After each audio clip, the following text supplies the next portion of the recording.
Assalamualaikum warahmatullahi wabarakatuh. Perkenalkan, nama saya Ugi. Jadi pada video kali ini saya akan menjelaskan apa sih kegunaan dari efek sin F² dalam PLSM. Nah, pertanyaannya kira-kira seperti ini. Kak, kegunaan F² itu apa sih dalam PLSM? Dan beritahu juga dong Kak, referensi yang ngebahas tentang F². Nah, ini pertanyaannya keren. Ada nih buku yang ditulis oleh Hare, dia menjelaskan tentang F². Nah, ini bukunya Kak, nih. A Primer on PLSM. Nah, itu dia. Ini kita bisa mengunjungi di halaman di halaman halaman 177. Spesial dia ngebahas tentang efek size ya. Ini. Nah, udah saya artikan ini. Nah, ini penting nih tentang F². Kira-kira gini. Jadi, nilai F² ini berguna untuk mengetahui apakah pengaruh suatu variabel eksogen terhadap variabel endogen tergolong ke dalam small atau rendah, medium atau large. Nah, itu kegunaan dari F². Kita bisa mengetahui pengaruh variabel eksogen terhadap variabel endogennya itu termasuk ke dalam kelompok yang rendah, sedang atau tinggi. Nah, itu dia. Jadi kita bisa tahu nih, pengaruh X1 terhadap Y. Oh, pengaruhnya tergolong ke dalam kuat. No, itu kita bisa tahu dengan menggunakan nilai F² seperti itu. Nah, ada batasan-batasan nilainya, Kak. Nih, batasannya itu ada di sini. Nah, batasan ini tuh diperkenalkan oleh si Cohen. Ini dia. Jadi 0,02, 0,15 sama 0,35. Nah, ini kan agak bingung. Nah, sudah saya perjelas seperti ini dia bahasanya.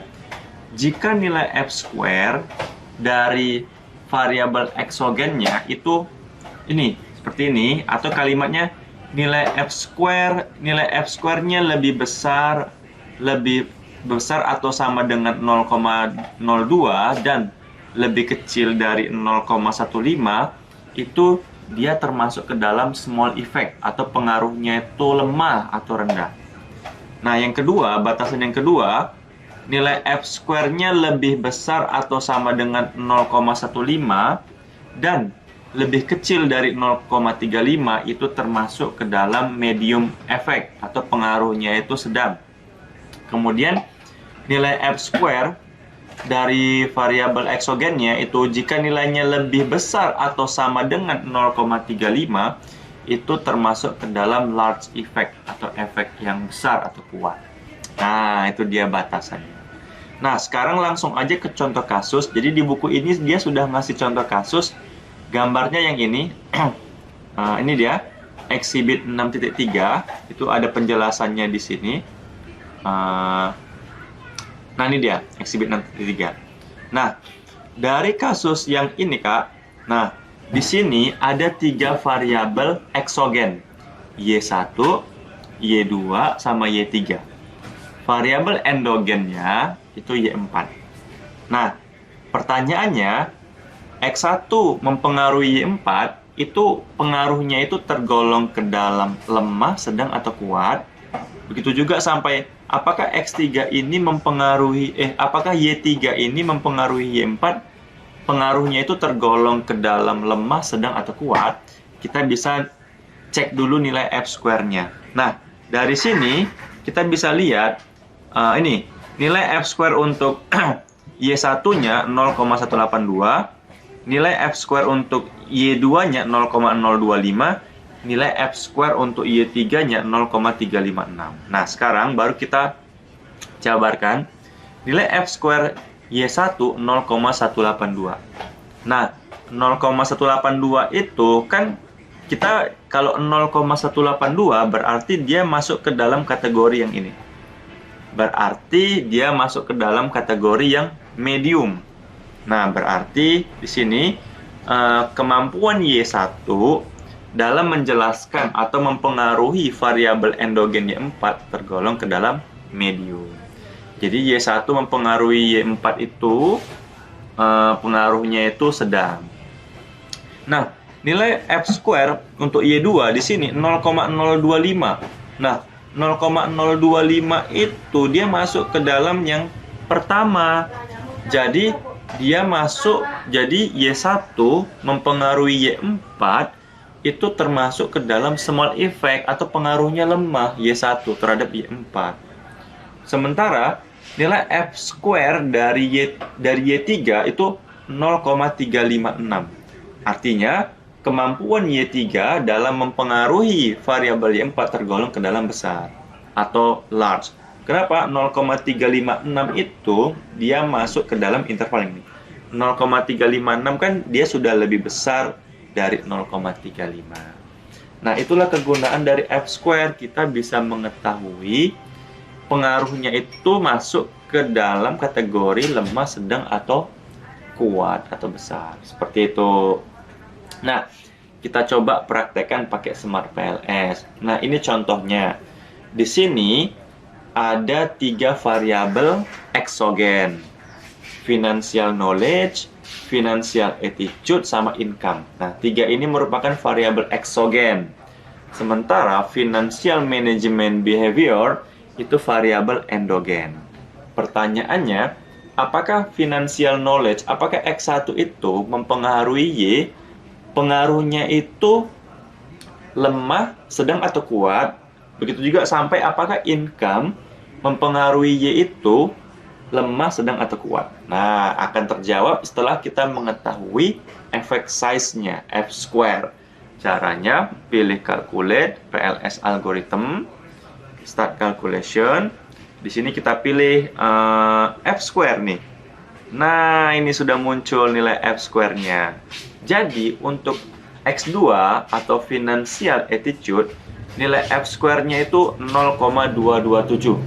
Dia warna hijau nih. 0,227 itu tergolong dalam yang mana?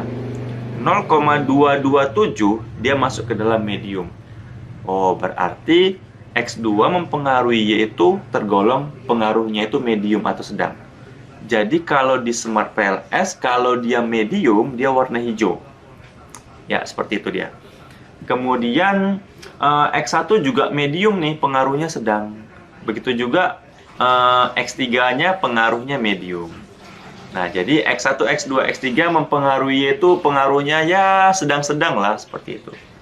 Nah, gimana kalau coba kita ngeran model yang lain ya, misalkan ya. Kita coba cari model yang lain, misalkan. Bentar ya. Kita coba. Nah, ini. Coba yang tunggu ya. Nah, ini coba ini. Nah, ini. Nah, ini ada model seperti ini ya. Nah, di sini variabel eksogennya X1 sama X2.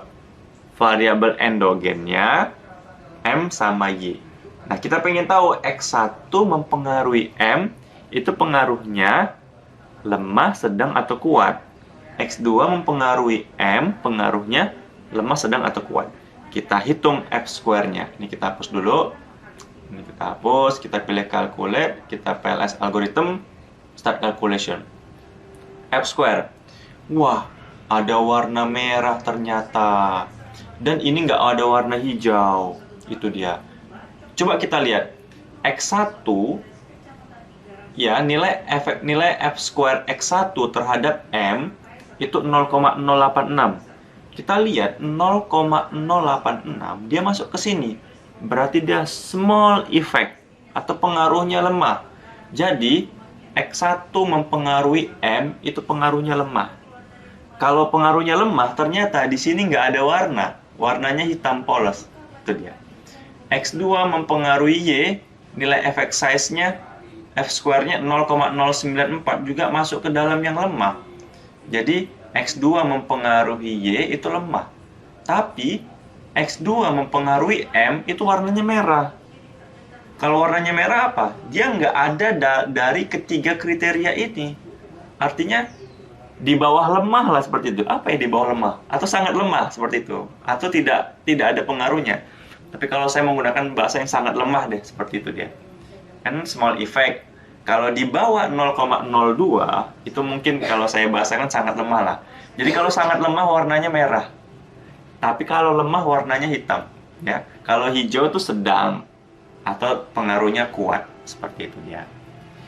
Nah, oke teman-teman, inilah seputar mengenai efek size ya. Kegunaannya kita bisa mengetahui pengaruh variabel eksogen terhadap endogen bisa digolongkan ke dalam lemah, sedang, atau kuat. Oke teman-teman, semoga bermanfaat ya. Mohon maaf atas segala kekurangan. Assalamualaikum warahmatullahi wabarakatuh.